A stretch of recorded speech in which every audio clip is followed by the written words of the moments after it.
الرحمن علم القرآن خلق الإنسان علمه البيان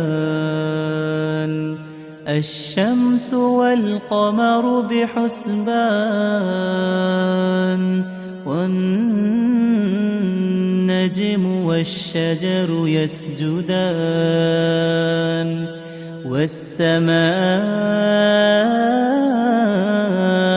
رفعها ووضع الميزان ألا تطغوا في الميزان وأقيموا الوزن بالقسط ولا تخسروا الميزان